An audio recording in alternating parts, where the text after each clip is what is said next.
गौरी पुत्र गजानन की जय। हरे कृष्ण। प्यारे स्नेहीजनों, आपको मेरा प्यार भरा राधे राधे। आज आषाढ़ मास की पंचमी है, दिनांक 27 जून 2024। आज हम सुनपान करेंगे आषाढ़ मास के गुरुवार व्रत की कथा, यानी बृहस्पति देव की कथा। कथा शुरू करने से पहले जल्दी से चैनल को सब्सक्राइब कर बेल आइकन को याद से दबा लीजिएगा, ताकि आगे आने वाली कथाओं के नोटिफिकेशन आप तक समय समय पर पहुंचते रहें। और कथा को ज़्यादा से ज़्यादा लोगों में शेयर कीजिएगा, ताकि आपको अधिक से अधिक पुण्य की प्राप्ति हो। तो आइए भगवान बृहस्पति देव का ध्यान करते हुए कथा को श्रवणपान करते हैं। भारतवर्ष में एक प्रतापी और दानी राजा राज्य करता था। वह नित्य गरीबों और ब्राह्मणों की सहायता करता था। यह बात उसकी रानी को अच्छी नहीं लगती थी। वह न ही गरीबों को दान देती, न ही भगवान का पूजन करती थी, और राजा को भी दान देने से मना किया करती थी। एक दिन राजा शिकार खेलने वन को गए हुए थे, तो रानी महल में अकेली थी। उसी समय बृहस्पति देव साधु के भेष में राजा के महल में भिक्षा के लिए गए और भिक्षा मांगी। रानी ने भिक्षा देने से इनकार किया और कहा, हे साधु महाराज, मैं तो दान पुण्य से तंग आ गई हूँ। मेरा पति सारा धन लुटाते रहते हैं।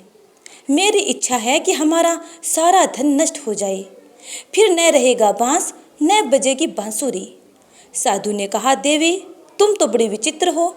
धन संतान तो सभी चाहते हैं, पुत्र और लक्ष्मी तो पापी के घर भी होने चाहिए। यदि तुम्हारे पास अधिक धन है तो भूखों को भोजन दो, प्यासों के लिए प्याऊ बनवाओ, मुसाफिरों के लिए धर्मशालाएं खुलवाओ। जो निर्धन अपनी कुंवारी कन्याओं का विवाह नहीं कर सकते, उनका विवाह करा दो। ऐसे और कई अन्य काम हैं जिनके करने से तुम्हारा यश लोक परलोक में फैलेगा। परंतु रानी पर उपदेश का कोई प्रभाव न पड़ा। वह बोली, महाराज, आप मुझे कुछ न समझाएं। मैं ऐसा धन नहीं चाहती जो हर जगह बांटती फिरूं। साधु ने उत्तर दिया, यदि तुम्हारी ऐसी इच्छा है तो तथास्तु। तुम ऐसा करना कि गुरुवार को घर लीपकर पीली मिट्टी से अपना सिर धोना, सिर धोकर स्नान करके भट्टी चढ़ाकर कपड़े धोना। ऐसा करने से आपका सारा धन नष्ट हो जाएगा। इतना कहकर साधु महाराज वहाँ से अंतर्ध्यान हो गए। साधु के अनुसार कई बातों को पूरा करते हुए रानी को केवल 3 बृहस्पतिवार ही बीते थे कि उसकी समस्त धन संपत्ति नष्ट हो गई। भोजन के लिए राजा का परिवार तरसने लगा। तब एक दिन राजा ने रानी से कहा, हे रानी, तुम यहीं रहो, मैं दूसरे देश को जाता हूँ, क्योंकि यहाँ पर सभी लोग मुझे जानते हैं, इसलिए मैं कोई छोटा कार्य नहीं कर सकता। ऐसा कहकर राजा परदेश चला गया। वहाँ वह जंगल से लकड़ी काट कर लाता और शहर में बेचता। इस तरह वह अपना जीवन व्यतीत करने लगा। इधर राजा के परदेश जाते ही रानी और दासी दुखी रहने लगी। एक बार जब रानी और दासी को 7 दिन तक बिना भोजन के रहना पड़ा, तो रानी ने अपनी दासी से कहा, हे दासी, पास ही के नगर में मेरी बहन रहती है। वह बड़ी धनवान है, तो उसके पास जा और कुछ ले आ, ताकि थोड़ी बहुत गुजर बसर हो जाए। दासी रानी की बहन के पास गई। उस दिन बृहस्पतिवार था और रानी की बहन उस समय बृहस्पतिवार व्रत की कथा सुन रही थी। दासी ने रानी की बहन को अपनी रानी का संदेश दिया, लेकिन रानी की बड़ी बहन ने कोई उत्तर ना दिया। जब दासी को रानी की बहन से कोई उत्तर ना मिला, तो वह बहुत दुखी हुई और उसे क्रोध भी आया। दासी ने वापस आकर रानी को सारी बात बता दी।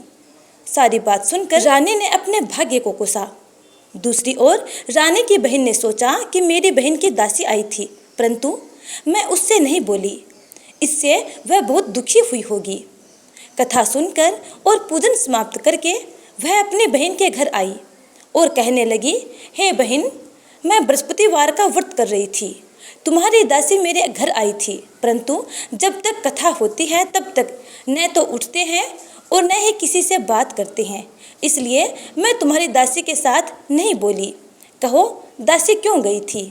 रानी बोली, बहन, तुमसे क्या छिपाऊं? हमारे घर में खाने तक को अनाज नहीं था। ऐसा कहते कहते रानी की आंखें भर आई। उसने दासी समेत पिछले 7 दिनों से भूखे रहने तक की बात अपनी बहन को विस्तार पूर्वक सुना दी। रानी की बहन बोली, देखो बहन, भगवान बृहस्पति देव सबकी मनोकामना को पूर्ण करते हैं। देखो, शायद तुम्हारे घर में अनाज रखा हो। पहले तो रानी को विश्वास नहीं हुआ, परंतु बहन के आग्रह करने पर उसने अपनी दासी को अंदर भेजा तो उसे सचमुच अनाज से भरा एक घड़ा मिल गया। यह देखकर दासी को बड़ी हैरानी हुई।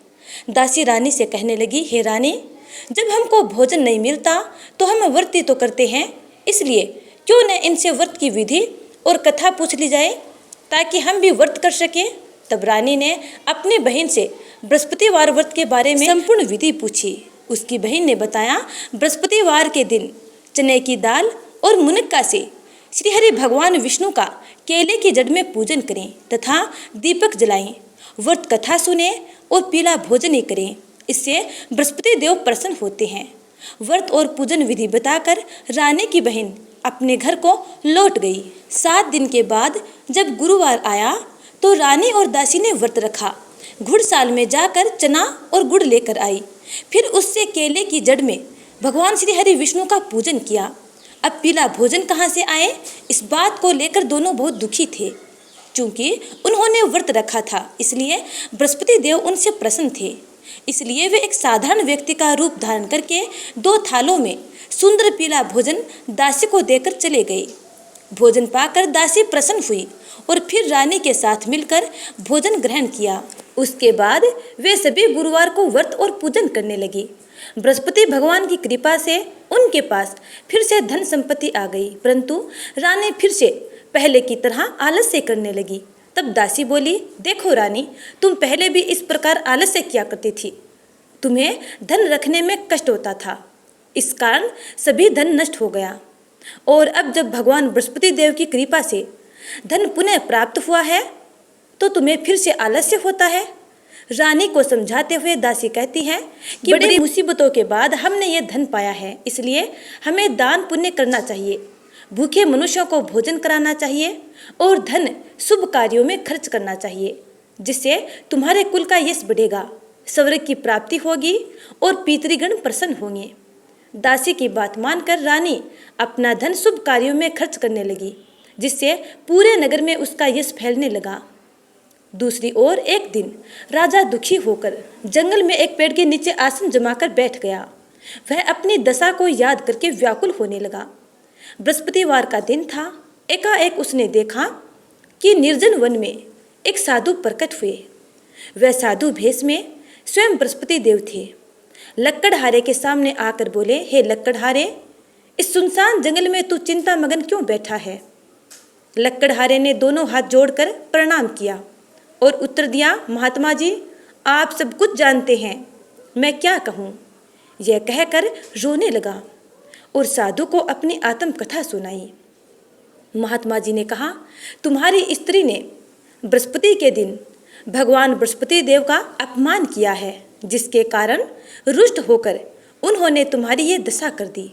अब तुम चिंता को दूर करके मेरे कहने पर चलो तो तुम्हारे सब कष्ट दूर हो जाएंगे और भगवान पहले से भी अधिक धन संपत्ति देंगे। तुम बृहस्पति के दिन कथा किया करो। 2 पैसे के चने मुनका लाकर उसका प्रसाद बनाओ और शुद्ध जल से लोटे में शक्कर मिलाकर अमृत तैयार करो। कथा के पश्चात अपने सारे परिवार और सुनने वाले प्रेमियों में अमृत व प्रसाद बांटकर आप भी ग्रहण करो। ऐसा करने से भगवान तुम्हारी सभी मनोकामनाएं पूरी कर देंगे। साधु के ऐसे वचन सुनकर लक्कड़हारा बोला, हे प्रभो, मुझे लकड़ी बेचकर इतना पैसा नहीं मिलता जिससे भोजन के उपरांत कुछ बचा सकूं। मैंने रात्रि में अपनी पत्नी को व्याकुल देखा है। मेरे पास कुछ भी नहीं जिससे मैं उसकी खबर मंगा सकूं। साधु ने कहा, हे लक्कड़हारे, तुम किसी बात की चिंता मत करो। बृहस्पति के दिन तुम रोजाना की तरह लकड़ियाँ लेकर शहर को जाओ। तुमको रोज से दुगुना धन प्राप्त होगा, जिससे तुम भली भांति भोजन कर लोगे तथा बृहस्पति देव की पूजा का सामान भी आ जाएगा। इतना कहकर साधु महाराज अंतर्ध्यान हो गए। धीरे धीरे समय व्यतीत होने पर फिर वही बृहस्पतिवार का दिन आया। लक्कड़हारा जंगल से लकड़ी काटकर किसी शहर में बेचने गया। उसे उस दिन और दिन से अधिक पैसा मिला। राजा ने चना गुड़ आदि लाकर गुरुवार का व्रत किया। उस दिन से उसके सभी क्लेश दूर हो गए। परंतु जब दोबारा गुरुवार का दिन आया तो बृहस्पतिवार का व्रत करना भूल गया। इस कारण बृहस्पति देव भगवान नाराज हो गए। उस नगर के राजा ने विशाल यज्ञ का आयोजन किया था तथा शहर में यह घोषणा करा दी कि कोई भी मनुष्य अपने घर में भोजन न बनावे, न आग जलावे, समस्त जनता मेरे यहाँ भोजन करने आवे। इस आज्ञा का जो उल्लंघन करेगा उसे फांसी की सजा दी जाएगी। इस तरह की घोषणा संपूर्ण नगर में करवा दी गई। राजा की आज्ञा अनुसार शहर के सभी लोग भोजन करने गए, लेकिन लक्कड़हारा कुछ देर से पहुंचा। इसलिए राजा उसको अपने साथ घर ले गए और घर ले जाकर भोजन करा रहे थे कि राजा की रानी की दृष्टि एक खूंटी पर पड़ी, जिस खूंटी पर हमेशा सोने का हार लटका हुआ रहता था। और लक्कड़हारे के जाते ही वह हार वहां से गायब हो गया। रानी ने निश्चय किया कि अवश्य ही इस लक्कड़हारे ने मेरा हार चुरा लिया है। उसी समय सिपाहियों को बुलाकर उसको कारागार में डलवा दिया गया। जब लक्कड़हारा कारागार में पड़ गया और बहुत दुखी होकर विचार करने लगा कि न जाने कौन से पूर्व जन्म के कर्म से मुझे यह दुख प्राप्त हुआ है, और उसी साधु महाराज को याद करने लगा जो कि जंगल में मिला था। उसी समय तत्काल बृहस्पति देव साधु महाराज प्रकट हो गए और उसकी दशा को देखकर कहने लगे, अरे मूर्ख, तूने बृहस्पति देव की कथा नहीं करी, इस कारण तुझे दुख प्राप्त हुआ है।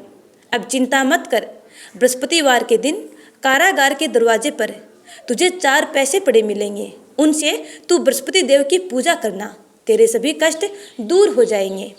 बृहस्पति के दिन उसे 4 पैसे मिले। लक्कड़हारे ने उन पैसों से कथा करी। उसी रात्रि को बृहस्पति देव ने उस नगर के राजा को सौपन में कहा, हे राजा, तुमने जिस आदमी को कारागार में बंद कर दिया है वह निर्दोष है, वह राजा है, उसे छोड़ देना। रानी का हार उसी खूंटी पर लटका है जिस पर पहले लटका हुआ था। अगर तू ऐसा नहीं करेगा तो मैं तेरे राज्य को नष्ट कर दूंगा। इस तरह रात्रि के सौपन को देखकर राजा प्रातःकाल उठा और खूंटी पर हार देखकर लक्कड़हारे को बुलाकर क्षमा मांगी तथा लक्कड़हारे को योग्य सुंदर वस्त्र आभूषण देकर विदा कर दिया। बृहस्पति देव की आज्ञा अनुसार लक्कड़हारा अपने नगर को चल दिया। राजा जब अपने नगर के निकट पहुंचा तो उसे बड़ा आश्चर्य हुआ। नगर में पहले से अधिक बाग, तालाब, कुएं तथा बहुत सी धर्मशालाएं, मंदिर आदि बन गए थे। राजा ने पूछा, यह किसका बाग और धर्मशालाएं हैं? तब नगर के सब लोग कहने लगे, यह सब रानी और बांदी के हैं। तो राजा को आश्चर्य हुआ और अत्यधिक गुस्सा आया। जब रानी ने यह खबर सुनी कि राजा आ रहे हैं तो उन्होंने बांदी से कहा कि हे दासी, देख, राजा हमको कितनी बुरी हालत में छोड़ कर गए थे, आज पुनः हम धनवान हो गए हैं। हमारी ऐसी स्थिति देखकर राजा दरवाजे से लौट न जाएं, इसलिए तू दरवाजे पर खड़ी हो जा। रानी की आज्ञा मानकर दासी दरवाजे पर खड़ी हो गई। राजा जब आए तो दासी राजा को अपने साथ महल के अंदर ले गई। तब राजा ने क्रोध करके अपनी रानी से पूछा कि यह धन तुम्हें कैसे प्राप्त हुआ? तब उन्होंने कहा, हमें यह सब धन बृहस्पति देव के इस व्रत के प्रभाव से प्राप्त हुआ है। राजा ने निश्चय किया कि 7 रोज तो हर कोई बृहस्पति देव का पूजन करते हैं, परंतु मैं प्रतिदिन दिन में 3 बार कहानी तथा रोज व्रत किया करूँगा। अब हर समय राजा के दुपट्टे में चने की दाल बंधी रहती थी तथा दिन में 3 बार कहानी कहता। एक रोज राजा ने विचार किया कि चलो अपनी बहन के यहाँ हो आऊँ। इस तरह निश्चय कर राजा घोड़े पर सवार हो अपनी बहन के यहाँ चलने लगा। मार्ग में उसने देखा कि कुछ आदमी एक मुर्दे को लिए जा रहे हैं। उन्हें रोककर राजा कहने लगा, अरे भाइयों, मेरी बृहस्पति देव की कथा सुन लो। वे सब बोले, लो, हमारा तो आदमी मर गया, इसको अपनी कथा की पड़ी है। परंतु कुछ आदमी बोले, अच्छा कहो, हम तुम्हारी कथा अवश्य सुनेंगे। राजा ने दाल निकाली और जब कथा आदि हुई कि मुर्दा हिलने लगा। जब कथा समाप्त हो गई तो मुर्दा राम राम करके उठकर खड़ा हो गया। इसके बाद राजा आगे चला। मार्ग में उसे एक किसान खेत में हल चलाता मिला। राजा ने उसे देखकर कहा, अरे भैया, तुम मेरी कथा सुन लो। किसान बोला, जब तक मैं तेरी कथा सुनूंगा तब तक 4 हरैया जोत लूँगा, जा अपनी कथा किसी और को सुनाना। इस तरह राजा आगे चलने लगा। राजा के हटते ही बैल पछाड़ खाकर गिर गए तथा किसान के पेट में बड़ी जोर का दर्द होने लगा। उसी समय उसकी माँ रोटी लेकर आई। उसने जब ये देखा तो अपने पुत्र से सब हाल पूछा और बेटे ने सभी हाल कह सुनाया। तो बुढ़िया माई दौड़ी दौड़ी उस घुड़सवार के पास गई और उससे बोली कि मैं तेरी कथा सुनूंगी, तू अपनी कथा मेरे खेत पर चल कर ही कहना। राजा ने बुढ़िया के खेत पर जाकर कथा कही, जिसके सुनते ही वह बैल उठ खड़े हुए तथा किसान के पेट में जो दर्द था वह ठीक हो गया। इसके बाद राजा अपनी बहन के घर पहुंचा। बहन ने भाई की खूब मेहमानी की। दूसरे रोज प्रातःकाल राजा जगा तो वह देखने लगा कि सब लोग भोजन कर रहे हैं। राजा ने अपनी बहन से कहा, ऐसा कोई मनुष्य है जिसने भोजन नहीं किया हो? मेरी बृहस्पतिवार की कथा सुन ले। बहन बोली, हे भैया, यह देश ऐसा ही है कि पहले यहाँ भोजन करते हैं, बाद में अन्य काम करते हैं। अगर कोई पड़ोस में हो तो देख आऊं। वह ऐसा कहकर देखने चली गई, परंतु उसे कोई ऐसा व्यक्ति ना मिला जिसने अब तक भोजन न किया हो। अतः वह एक कुम्हार के घर गई जिसका लड़का बीमार था। उसे मालूम हुआ कि उनके यहाँ 3 रोज से किसी ने भोजन नहीं किया है। रानी ने अपने भाई की कथा सुनने के लिए कुम्हार से कहा। कुम्हार कथा सुनने के लिए तैयार हो गया। इसके बाद राजा ने कुम्हार के घर जाकर बृहस्पतिवार की कथा कही, जिसको सुनकर उसका लड़का ठीक हो गया। अब तो राजा की प्रशंसा होने लगी। एक रोज राजा ने अपनी बहन से कहा कि हे बहन, हम अपने घर को जाएंगे, तुम भी तैयार हो जाओ। राजा की बहन ने अपनी सास से कहा। सास ने कहा, हाँ चली जा, परंतु अपने लड़कों को मत ले जाना, क्योंकि तेरे भाई के कोई औलाद नहीं है। बहन ने अपने भैया से कहा, हे भैया, मैं तो चलूंगी पर कोई बालक नहीं जाएगा। राजा बोला, जब कोई बालक ही नहीं चलेगा तब तुम क्या करोगी? बड़े दुखी मन से राजा अपने नगर को लौट आया।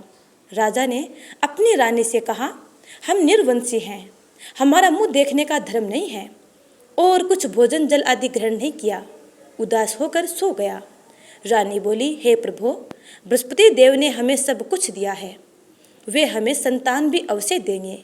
उसी रात बृहस्पति देव ने राजा से सौपन में कहा, हे राजा उठ, सभी सोच त्याग दे, तेरी रानी गर्भ से है। ऐसा कहकर बृहस्पति देव सौपन से अंतर ध्यान हो गए। प्रातःकाल जब राजा उठा तो अपने सौपन की बात अपने घर के सभी सदस्यों को बताई। इससे घर में खुशियां खुशियां छा गई। 9वें महीने में रानी के गर्भ से एक सुंदर पुत्र पैदा हुआ। तब राजा बोला, हे रानी, स्त्री बिना भोजन के रह सकती है, पर बिना कहे नहीं रह सकती। जब मेरी बहन आवे तुम उससे कुछ मत कहना। रानी ने सुनकर हाँ कर दिया। जब राजा की बहन ने यह शुभ समाचार सुना तो वह बहुत खुश हुई तथा बधाई लेकर अपने भाई के यहाँ आई। तभी रानी ने कहा, घोड़ा चढ़कर तो नहीं आई, गधा चढ़कर आई है।